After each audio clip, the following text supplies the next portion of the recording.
Welcome to our poems book channel. যদিও আমাদের চ্যানেলটা মূলত পোয়েমস এন্ড কালচারাল সাংস্কৃতিক যে বিষয়টা রয়েছে, কিন্তু আজকের আমরা টেন্স নিয়ে আলোচনা করব। কারণ মাধ্যমিক পরীক্ষা আছে, ছেলেমেয়েদের একটা প্রবলেম আমরা ফেস করি যে ভয়েস চেঞ্জ অনেক সময় অ্যাকর্ডিং টু টেন্স করতে পারে না। তো আমরা এমন একটা টেন্স আজকে শিখব, সাথে সাথে ভয়েস চেঞ্জও শিখব। তো ডিয়ার স্টুডেন্টস, দেখো যে কোনো একটা বাক্য যখন আমরা নিচ্ছি, ধরো সাপোজ আমরা যদি বলি সচিনের নাম শুনেছো তো? হ্যাঁ। Sachin plays cricket.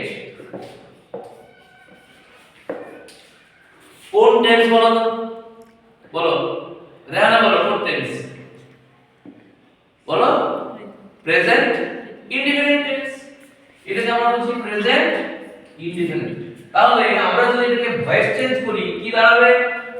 আমরা বললাম সাবজেক্ট ভার্ব অবজেক্ট। তাহলে সাবজেক্ট ভার্ব অবজেক্ট, তাহলে অবজেক্টটা আগে আসবে। বলো অবজেক্ট কোনটা? Cricket. Cricket. Is play. Cricket Is is played played by Sachin. by Sachin. Sachin. তাহলে আমরা প্রেজেন্ট ইনডিফিনিট টেন্সে যখন আমরা ভয়েস চেঞ্জ করছি, তখন পাঁচটা নিয়ম আমরা এখানে বলে দিচ্ছি। যে কি হলো, এখানে বাইকটা থেকে গেছে বলনি কেন? তাহলে এক নম্বর হচ্ছে কি ক্রিকেট, দু নম্বর টেন্স অনুযায়ী বিভাগ হলো, তিন নম্বর হচ্ছে কি মূল ভার্বের পিপি ফর্ম হলো, চার নম্বর হচ্ছে কি ভাই হলো, আর পাঁচ নম্বর সাবজেক্টটা অবজেক্ট হয়ে গেল। ইজি।